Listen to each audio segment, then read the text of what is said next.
Bienvenue dans ce nouveau podcast proposé par Anitya, voir les choses telles qu'elles sont. Aujourd'hui, nous allons parler une nouvelle fois de quelque chose qui nous concerne toutes et tous. Il s'agit de l'attachement.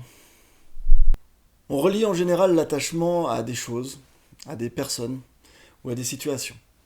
Et c'est même souvent bien vu d'être attaché. On dit volontiers qu'on est attaché à son animal de compagnie, qu'on est attaché à ses enfants, qu'on est attaché à son job, qu'on est attaché à sa position sociale, qu'on est attaché à sa voiture. C'est quelque chose de totalement accepté dans notre société. Il est bon d'être attaché. Dans la philosophie bouddhiste, l'attachement est synonyme de souffrance. Pour la simple et bonne raison que les bouddhistes sont très au fait de l'impermanence de la vie. L'impermanence de toute chose. Rien ne dure jamais. Tout est voué à disparaître dans ce monde. S'attacher à quelque chose, à quelqu'un, à une situation, est donc, du point de vue bouddhiste, un manque flagrant de lucidité par rapport à cette notion d'impermanence. En effet, s'attacher à quelqu'un ou à quelque chose qui disparaîtra un jour ou l'autre, c'est s'assurer une bonne dose de souffrance. Il n'est pas rare de rencontrer quelqu'un qui s'effondre parce qu'il a perdu tel ou tel objet, que son téléphone est cassé, ou que quelque chose a changé dans sa situation de vie. Évidemment, il est encore beaucoup plus compliqué de ne pas s'attacher aux êtres vivants qui nous sont chers. Humains ou non humains.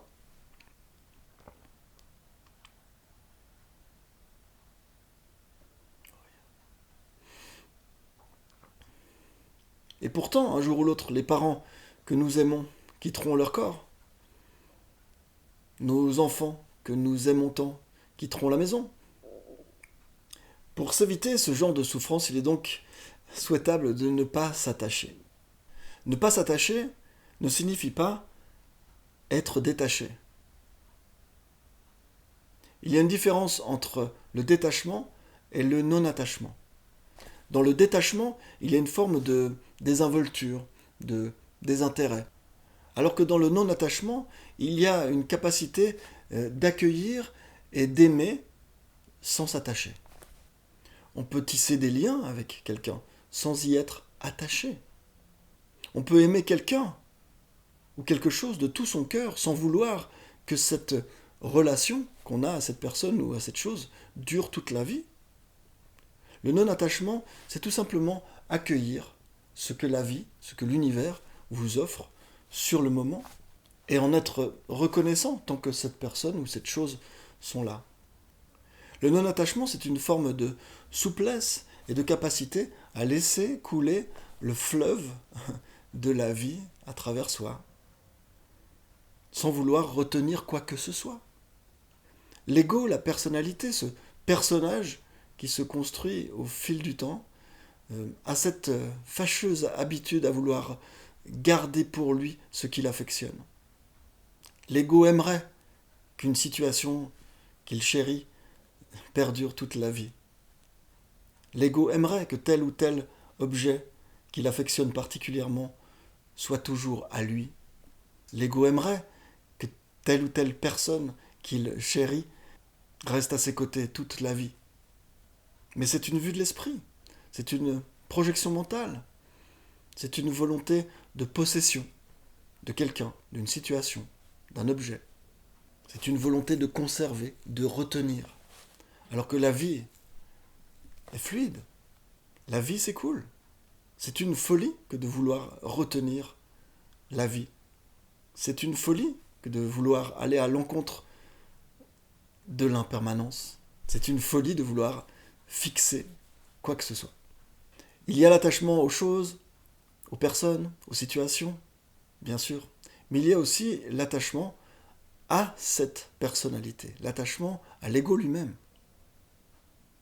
l'attachement aux différentes facettes de ce personnage qui s'est créé de toutes pièces au fil du temps. Même lorsque certaines facettes de cette personnalité sont délétères, la plupart des gens y sont attachés. Car il y va de la survie de l'ego. C'est une identification qui définit la personnalité. Mettons que quelqu'un se soit construit ou ait grandi en entretenant la jalousie. La plupart des gens autour de lui vont lui dire « tu es jaloux ». Lui-même ou elle-même va dire « je suis jaloux ». Il ou elle se définit donc en partie par la jalousie. Et même si cette jalousie ne lui amène que des ennuis, cela restera extrêmement difficile de s'en détacher. Tout simplement parce que la jalousie est devenue un pan de la personnalité. L'ego est ainsi fait qu'il aimerait que les choses qu'il affectionne ne changent jamais. Il aimerait pouvoir garder ce qu'il aime pour lui-même. C'est ce qu'on appelle l'envie et l'avarice. L'attachement est lié à la peur de perdre, de ne pas avoir assez, de manquer. Je vous rappelle que la peur, c'est le contraire de l'amour. Si vous vivez dans la peur de manquer, qui découle sur des milliers d'attachements de toutes sortes, à des personnes, à des objets, à des situations, le message que vous envoyez à l'univers, à la vie, à Dieu, si vous voulez l'appeler ainsi, c'est « je n'ai pas confiance, je dois contrôler à ta place ». En cultivant la confiance totale, la foi indéfectible, vous cultivez le non-attachement. En cultivant le non-attachement, vous envoyez à l'univers un message d'amour. Je prends refuge en toi. J'accueille cette bénédiction de recevoir tout ce que tu m'offres pour un temps donné. Et j'accepte que cela puisse ne plus être à un moment donné. J'accepte l'impermanence. Et je ne tombe pas des nues quand les choses changent. Je sais que les choses changent.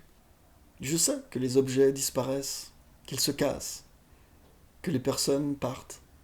Je sais qu'un jour, mes parents que j'aime quitteront leur corps. Je sais qu'un jour, mes enfants que j'aime quitteront la maison. Je sais que cette situation que j'aime ne durera pas toute la vie. Le non-attachement, c'est aller avec le courant, sans rien retenir. Vouloir retenir le courant, ce serait comme se substituer à un barrage. Ce serait faire résistance. Quoi de plus fatigant et douloureux que de vouloir vivre dans la résistance en permanence? Quoi de plus fluide et agréable que de se laisser aller avec le courant? Je vous encourage donc à cultiver le non-attachement. Grâce à la méditation et à la pleine conscience, vous pouvez cultiver le non-attachement et accepter ce qui est à chaque instant, avec amour. Vivre dans l'attachement, c'est vivre dans la peur. Vivre dans le non-attachement, c'est vivre dans l'amour et la confiance. La phrase « on récolte ce que l'on sème » est probablement un peu cliché, mais c'est ainsi que l'univers fonctionne. Cultivez la peur de perdre et donc l'attachement, vous récolterez de la souffrance. Cultivez la confiance et vous récolterez rapidement les fruits du non-attachement que sont l'amour et l'abondance. Voilà ce que j'avais envie de vous dire aujourd'hui sur l'attachement. Si cette vidéo vous a plu, merci de liker, commenter, partager, vous abonner à la chaîne YouTube. Que la paix soit dans vos cœurs, dans vos esprits. Namasté et à la semaine prochaine.